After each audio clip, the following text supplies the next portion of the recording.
2 Samuel is an amazing book, but it is a heartbreaking book. I would remind you that 2 Samuel in the Hebrew Bible is just the second part of 1 Samuel. It really is just called Samuel, and there are 24, those 39 books in the Old Testament, in our English Old Testament, are compressed into 24 books in the Hebrew Bible. And of course, Samuel and Kings and Chronicles are all one book each, not two books each. But they've been broken up for our benefit because they're just absolutely massive when you look at them in that perspective. And so instead of having 60-something chapters in each one of those, or perhaps more, it's broken up for us. Now, I want to remind you last week that we bridged from the times of the Judges through the book of Ruth, which is still the times of the Judges, and we entered into 1 Samuel, which 1 Samuel, the first third of it, is absolutely still the times of the Judges. And who is the last judge, if you will, of that time period? Samuel. Okay? So Samuel, that last prophet, and this even though that Samuel is dead, when we get to 2 Samuel, remember it's all one book and it's attributed to that time of a transition from Samuel's judging Israel to the times of the kings. And so, in fact, in the Greek, I'm going to make a man happy tonight, in the Septuagint, now I'm going to say it right, in the Septuagint, the way rednecks like me say it, that's the Greek Old Testament, the Greek translation of the Old Testament, it's called kingdoms. It's what we would call 1 and 2 Samuel. So, kingdoms. And I give you all of that because it really is, as we get into 2 Samuel, it is dedicating the rest of that book to David's reign. Okay? It's David's reign that we're going to focus on. In fact, in chapter 1, what are we going to see? In chapter 1, we're actually going to see we're going to see the death of Saul, and we're going to see that the guy comes and tells David there at Ziklag, and that hey, I've got news. Let's just put it that way. Saul is dead. And I don't know if he thinks that David is going to react well to this because of the strife and the trouble between David and Saul. But in the process of chapter 1, those of you that have read it recently or you're going to get there fairly soon, it's going to blow you away when you get there and you read that David asks who this guy is that's bringing it. And he says, I am an Amalekite. What do we know about them? Well, we talked about them a little bit. They showed up first in Exodus 17 when Amalek comes and fights against the children of Israel. That's where Moses has his hand stayed by Aaron and Hur while Joshua's down in the battle. And, Joshua gets done and is like, man, that was a tough battle. And Moses says, you're telling me. I can just imagine that conversation. What do you mean? Well, my hands went up. I was doing all the fighting. No, God gets the glory. And so there's the Amalekites. But then God instructs Samuel to instruct Saul to utterly wipe out the Amalekites, and he doesn't do that, and so Samuel has to come along and kill the king, and all of the stuff that Saul saves, and then ultimately, who is it that helps put Saul to death? An Amalekite whom he was supposed to put to death. And again, I remind you that it's still potentially an Agagite or an Amalekite in Haman, who is hanging around in the book of Esther, who wants to destroy all the Jews. So there is just more work undone. The children of Israel, when they went in under Joshua, they didn't conquer the land, they didn't occupy the land. They moved in, but they didn't drive out the enemy like they were supposed to. And so we just see here's another pattern of incomplete faithfulness and partial faithfulness, if you will. But thankfully, God is faithful when we are unfaithful. And so in 2 Samuel, we're going to continue now transitioning from Saul being king to David being king. But here's what you're going to see. David is not going to start out being received by everybody. He's going to reign not in Jerusalem, but in Hebron, in the south. Hebron is in the south and a little to the west of Jerusalem, down below Bethlehem. And there at Hebron, this is a place where Isaac and Rebekah and Jacob and Rachel are buried. And so here they are buried here, and this is a place where David reigns for the first 7.5 years of his reign. And he's only really king over Judah and Benjamin. And Benjamin's kind of iffy there. But then you're going to see that David is eventually going to unite the kingdoms. And here's a little bit of wisdom in American history. You know that, I won't say do you remember, I about said do you remember, but no, you shouldn't remember. When they moved the capital from the north to the District of Columbia. And the reason why that was done was because the people in the South said, wait a minute, we don't want the capital to be in the north. It needs to be somewhere relatively neutral. And that's why the District of Columbia is not a state and shouldn't be a state. Okay, there's my political insight into that, my political opinion. You didn't ask for it, but I thought you needed to hear it. Now, the reason why that's relevant tonight is because when David is in the process of uniting the king or the kingdom and the 10 northern tribes, what does he do? They need representation, and so the capital is moved to Jebus or to Jerusalem.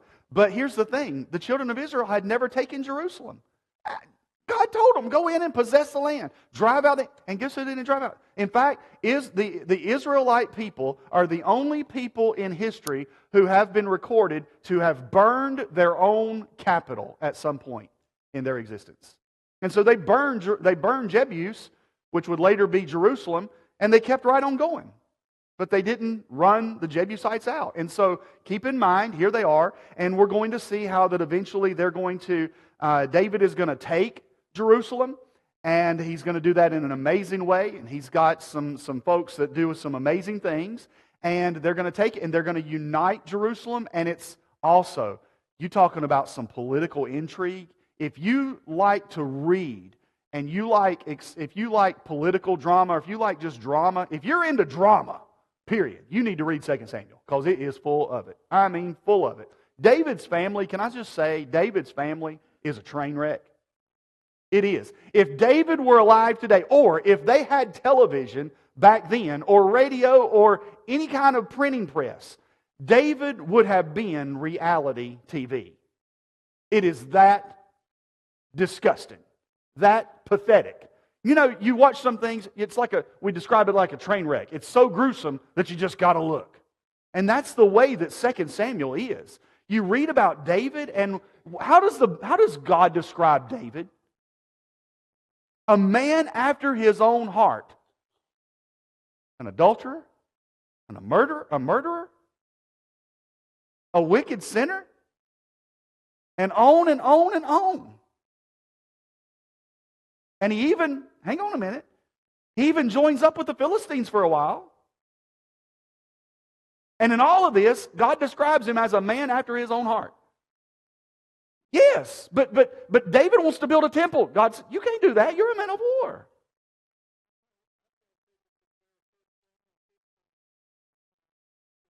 Oh, that's great. And we're going to talk about that here in just a little bit when we talk about David's sin and his repentance in Psalm 51. I love that.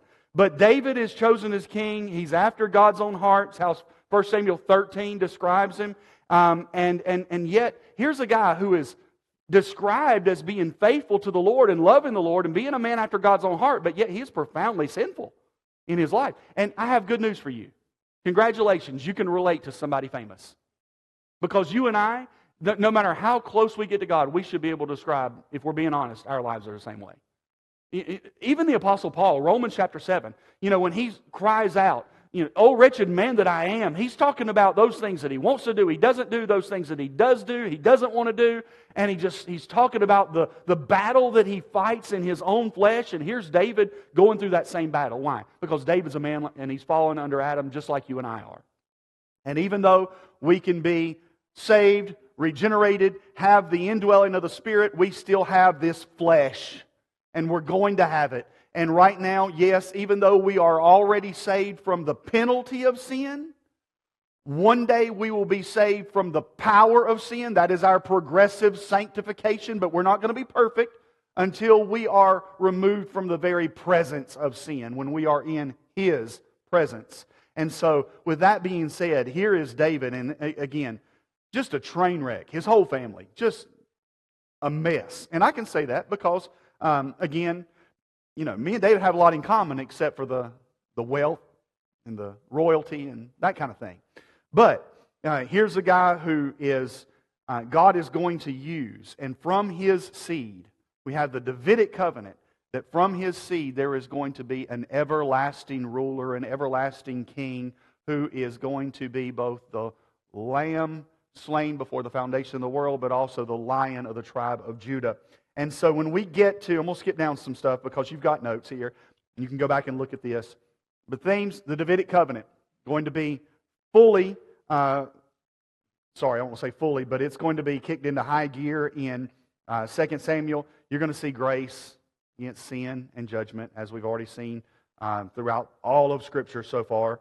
The cost of leadership. Leadership's not easy. And, sometimes we want power, but sometimes we get what we want and realize we really didn't necessarily want this. And so there's a cost to it. But then we see the faithfulness and worship, and there is that messianic typology that we're going to see. Let's look at the outline tonight, and let's just dig in more to what we were already talking about. So we'll divide 2 Samuel into 4 sections. David's rise to the throne, the unification of Israel, that's the first 7.5 years of his life. Now there is a name here that I want you to see, that I think this guy is, and this, when I get to heaven, I want to slap David, but David would beat me to death. But fortunately, I'll already be in a glorified body, so maybe we won't fight. But there is a guy here who is probably the most loyal general that any commander could have ever had in all of human history, and his name is Joab. He's David's cousin or nephew, however you want to look at it. And this guy will literally do anything for David. And he does. But there is a time you're going to see, in just a little bit, Lord willing, if I can remember to tell you about it, when David has to stand face to face with Joab, and Joab's going to tell him like he believes, and Joab's he's going to tell David something he doesn't like, but he's going to do things he doesn't like. But then what I don't get is, I do get it, that when David is dying and he's telling Solomon about what to do as he takes over, one of the things he tells him to do is kill Joab. You can't let this guy live. And this is the most loyal guy, apart from Uriah the Hittite, of anybody, I think, in the Old Testament. But, so Joab, but I'll tell you, here's the cool part, that I think David at some point had better gone to Joab and say, Joab, you did something stupid, but it made me king over all of Israel. Because if you look, what happens is you have Abner being killed by Joab, and then you have Ishbosheth, Saul's son. You have a war going on between Ishbosheth, Saul's son, and David, and Joab kills somebody, and then as a result of it, it gives David an out, and David just mourns publicly over this. And by doing that and showing compassion, the northern tribes are able to go, you know what, let's end this fighting, and maybe we can all get along, and if you'll tell Joab to stop being mean, then we can talk about uniting. And so Joab, what he does ends up having an effect down the road that causes David to be accepted by the northern 10 tribes and be able to be anointed over all of Israel at the age of 30. And so then when we get into the second part, you have the conquest of Jerusalem in the first part of that second section, and that's just cool stuff. As David goes, and Jerusalem is a walled city. It's a fortified city. And they're boasting about the blind. We can put the blind on this wall and nobody can take this city. And what happens?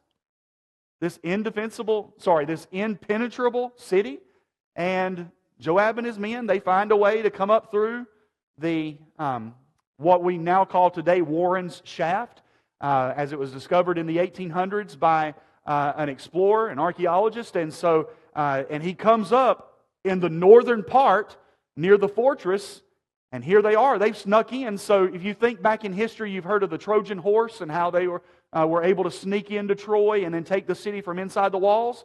They didn't need a Trojan horse. They were able to just sneak up through this cavern or through this crack in the rock in the base of the mountain there and sneak up and come up through, and there they are, and they take the city.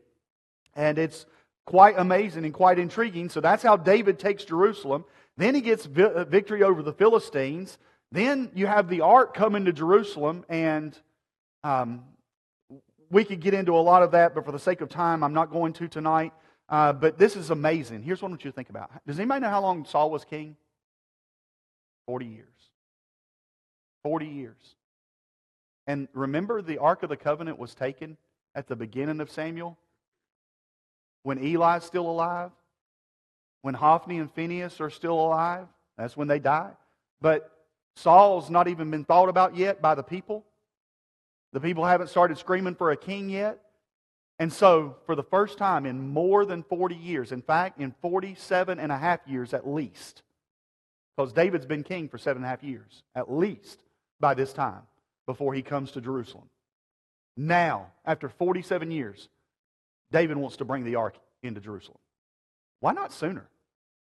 I mean, it is the centerpiece of worship in the Old Testament. It is where the blood was to be applied. It is where the high priest was to go and to make intercession through the sprinkling of blood. It is the very place where between the wings of the cherubim on the mercy seat, the lid of the Ark of the Covenant, where the glory of God would come down and the presence of God would dwell. And for 47 and a half years at least, it's not even mentioned. Not even pursued. And I find that intriguing. But David's desire is incredible. He ends up being able to bring that back. And David wants to build a temple. God says no, but he tells him that your house and your kingdom will endure before me forever. God promises him that. But he is not going to build the temple. God's going to give him victories over the Philistines, over Moab, over Aram. That's the and then that's the people who would eventually, the Assyrians that would eventually destroy the northern kingdom. David was given victory over them, over Edom, over Ammon. That's the three nations in modern day Jordan. Gives him victory over all of this. So there's a lot of fighting that goes on through chapter 10. Then when we get into chapter 11, this is where it gets rough. This is where it gets pathetic. And I say that as one who is pathetic, so I'm not being rude, but this is where we get into David's adultery with Bathsheba.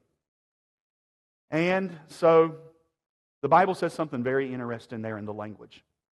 That it was the time of the year when the kings do what? Does anybody know what? That they go to war. And David stays in Jerusalem. David was supposed to be at war. And David stays home. And David, being in the palace and looking up and looking out over his city as he was able to see one of his trusted men's wife, Bathsheba, the wife of Uriah the Hittite. And I think Uriah the Hittite is one of the most faithful human beings ever. I mean, I'll tell you how faithful the guy is. David gets him drunk, and he still won't go home to his wife because the people are at war. And if the people are at war, then the king is in danger in his mind, and so he's not going anywhere because he's going to protect his king, who's going to have him killed. And so Uriah, just an amazing demonstration of character. Remember that guy Joab that we were talking about? Joab, again, this is how loyal he is to David. David says, we got to get rid of Uriah because Bathsheba's pregnant with David's child through an adulterous affair. And so they're fighting the Ammonites. They're in Ammon. They're in modern-day Jordan. The capital of modern-day Jordan is where they're at. And David gives Joab a letter. He says, write a letter and give it to, and make sure that we're going to put Uriah at the very front of the battle, right at the walls of the city, so that when you've seen the movies, right, where they throw the oil, when they throw the rocks down over, it's those people that they're gone first. We're going to put him at the very front of the battle. Joab says, I'll handle it. And that's exactly what he does. And Uriah, faithful as can be. Yes, sir. And he goes, wipes him out in order to cover up his sin. And then what do we have later on? Here comes the prophet with that crooked finger. And he tells David a story about the little ewe lamb. And David, there sitting there on his throne, gets all self-righteous. Bring me the man that did this. I'll show him. There's Nathan going, thou art the man. And then we have, as a result of that, Psalm 51. David's prayer of repentance. And what a prayer of repentance it is. And so David turns to God after that, but his house is just a wreck from that point on. You have the baby dying. You have his son Amnon raping his sister Tamar. Then you have Absalom, who is going to murder Amnon. And listen, if there is one award that David never deserved, it's Dad of the Year. All right, I'm going to tell you something. David stunk as a daddy. He might have been a man after God's own heart, but he wasn't a man after his kid's own heart. He just wasn't. And here's Absalom. He does nothing to try to fix the relationship with Absalom after he kills his brother, and he doesn't even see him for years. And finally, Absalom has to burn somebody's fields down in order to get the king's attention, to get in a meeting with him, or to get a meeting with one of the king's men. And long story short, listen to what happens. In here, in this portion, listen to this. You're going to see some names like Ahithophel and Hushai and Absalom and Joab. Oh, what a mess. What is the old phrase? What a tangled mess we weave when first we practice to deceive. And here's what happens. Absalom is mad as a bull. You know, they say absence makes the heart grow fonder. It'll make your rage increase if you're not careful. And that's what Absalom does. He gets madder and madder and madder. And so what happens? He takes the counsel of one of David's trusted advisors, a man by the name of Ahithophel. Now, remember I told you about the intrigue at the beginning tonight? You want to hear who Ahithophel was? That's Bathsheba's granddaddy. And so Bathsheba's grandfather, Ahithophel, goes to Absalom. Let me tell you what you do. The man that slept with my granddaughter, while her husband was off fighting for him, what you need to do, you need to go into his harem and his concubines, and you need to sleep with them.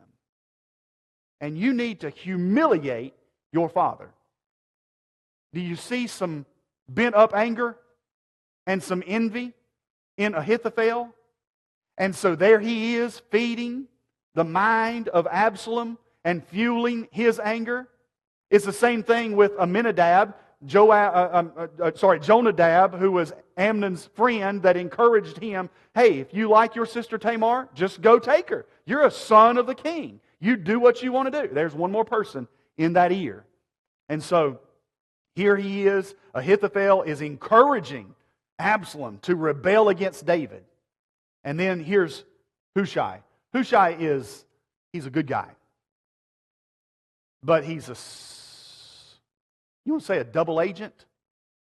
Because the plan is for Hushai, who stays loyal to David, to try to go to Absalom and tell Absalom, you don't want to listen to Ahithophel. You want to do something a little milder. You want to take a softer approach. And again, Hushai is faithful to David, but he's trying to get Absalom to do something that's calm down. That's what he's trying to get him to do. All right? Doesn't work, but at the end of the day, Hushai is faithful. But Absalom listens to Ahithophel, and ultimately, who kills Absalom? After David said, and this is awful, David said, don't touch Absalom. And here's Joab, David's trusted man, David's most loyal man, the guy who would do anything for David, even if David said don't do it. And so here's the thing, this guy is a killer. Joab, if somebody needs killing, Joab's going to do it. If Joab thinks somebody needs killing, Joab's going to do it. And so Absalom has long hair, he's fleeing through, he's running, he's on the run, and he gets his hair hung up in the tree. And so there he is, just hanging for his old nappy hair in the tree, and Absalom comes along and boom, boom, boom, he's dead. 3 to the chest. He's done. And what happens to David? When he finds out about it, he starts squalling and bawling and throwing a fit. Just has a huge spell about Absalom, oh Absalom. And Joab has had enough. And Joab tells David, hey buddy, you might want to shut it up. Just cut that out. Quit. How many of you ever heard, quit that crying or I'll give you something to cry about? Because this is what Joab tells David.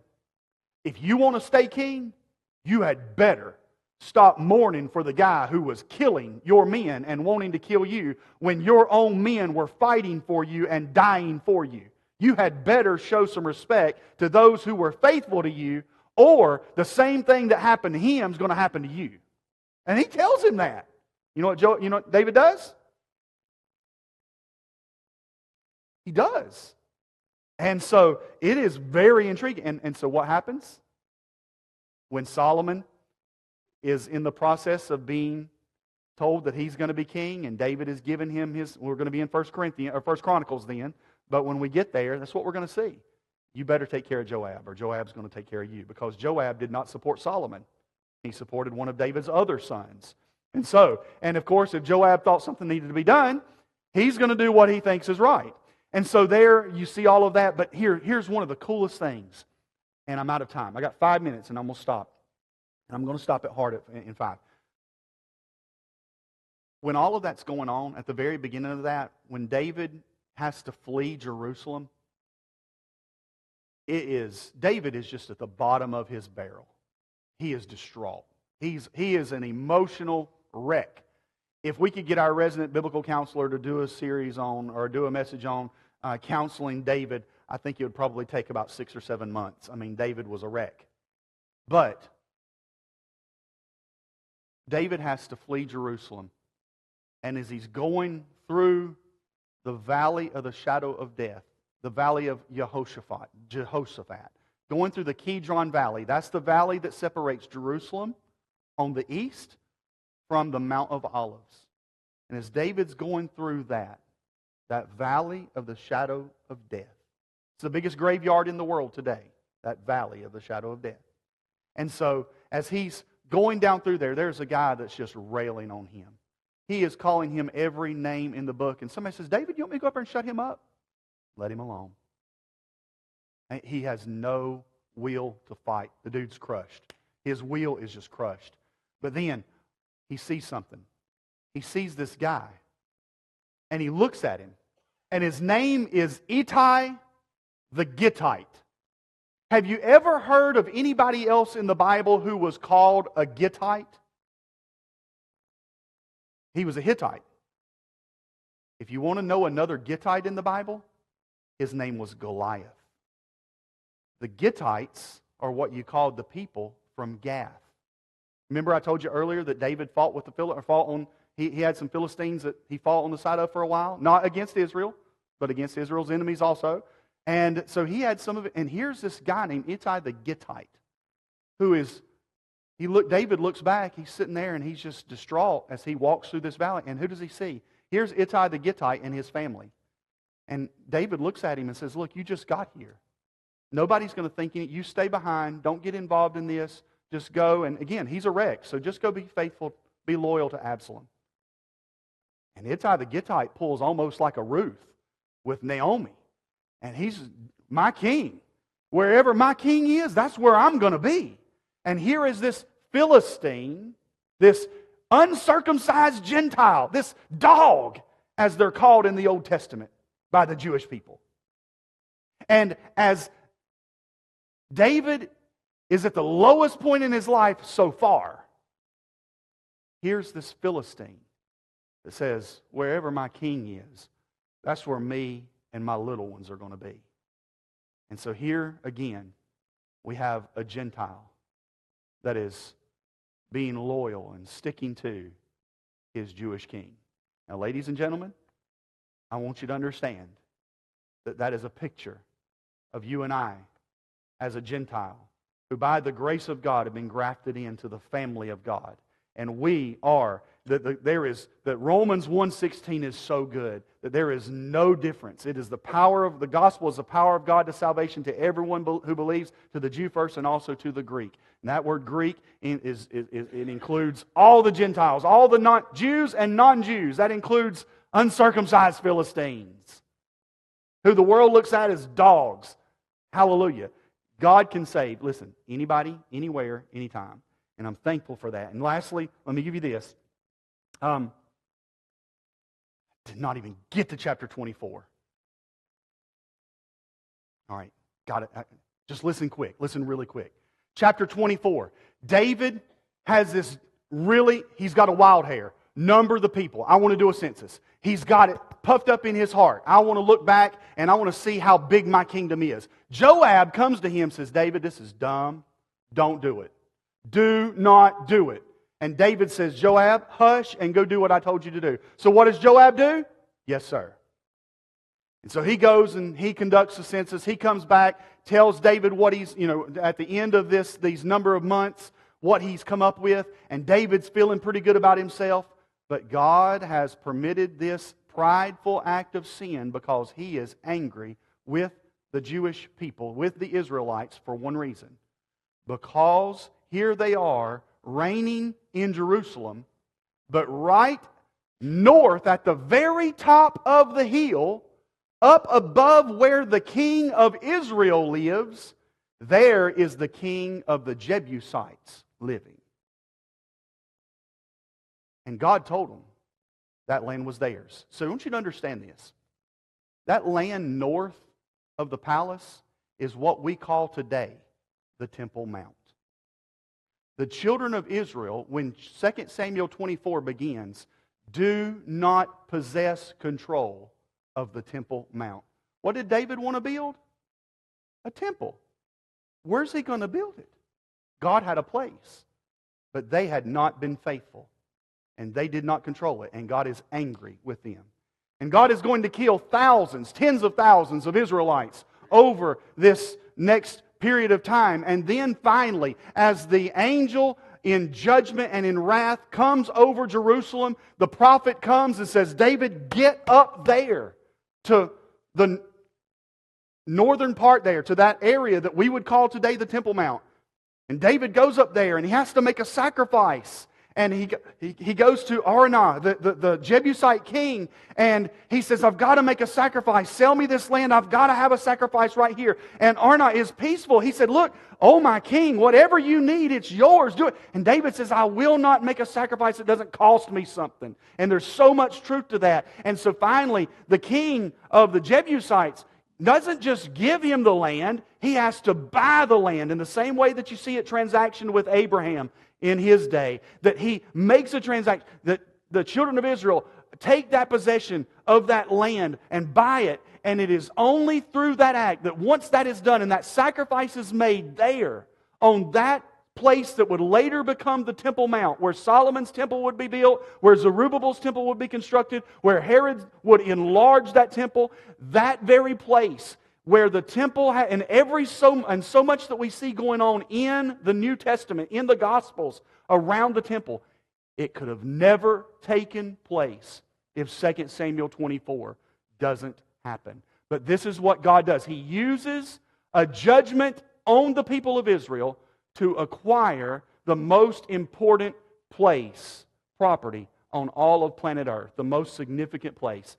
And there He is able, at the end of that chapter, Israel has acquired the property where the temples would later stand.